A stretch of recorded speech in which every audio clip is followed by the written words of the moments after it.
मत डिजिटल इंडियाचे digital news, ठाम मत मराठी न्यूज। बाहेरून आणलेलं पनीर खाताय, सावध रहा।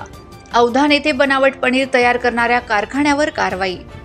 धुळे शहराजवळील औधान MIDC मध्ये बनावट पनीर तयार करण्याचा कारखाना सुरू असल्याची गुप्त माहिती स्थानिक गुन्हा अन्वेषण शाखेला मिळाली होती।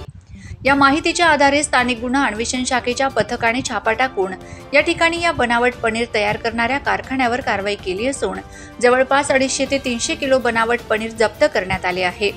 जवळपास या कारवाईत 90,000चा मुद्देमाल जप्त करण्यात आला असून या प्रकरणी गुन्हा दाखल करण्याचं काम सुरू आहे। विशेष म्हणजे हा कारखाना सुरू करण्यासाठी शासनाची कुठलीही परवानगी घेण्यात आलेली नसून पनीर तयार करण्यासाठी वापरण्यात येणारे विविध घटक हे देखील अतिशय निकृष्ट दर्जाचे असल्याचे समोर आल्याची माहिती दुग्ध व्यवसाय विकास अधिकारी अमित पाटील यांनी दिली आहे। ठाम मत मराठी न्यूजसाठी सोपान देसले, धुळे।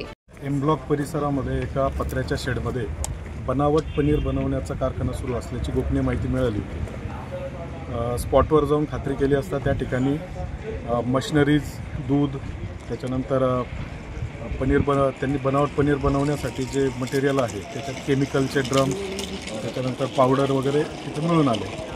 त्याची खात्री करण्यासाठी आम्ही तात्काळ फूड अँड ड्रग्सचे अधिकारी तसेच पशुवैद्यकीय अधिकारी यांना पाचारण केले। फूड अँड ड्रग्सच्या अधिकाऱ्यांनी त्या ठिकाणी त्याचे सॅम्पल वगैरे घेतलेले आहेत।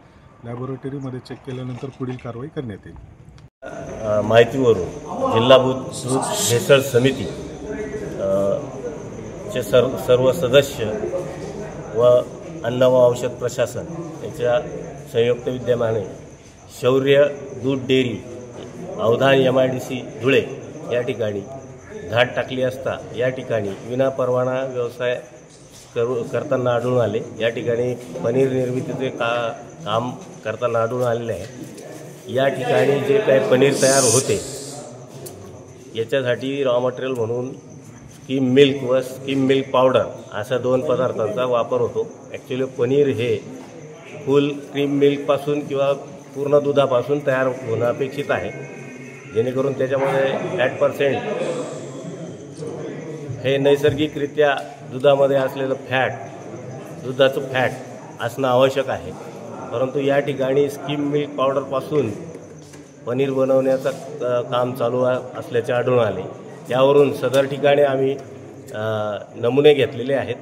ते सदरचे नमुने हे प्रयोगशाळेला पाठवण्यात येतील आणि हा संशयावरून सदरचा पनीरचा जवळपास 250 किलो पनीरचा साठा हा आम्ही या ठिकाणी नष्ट करत आहोत।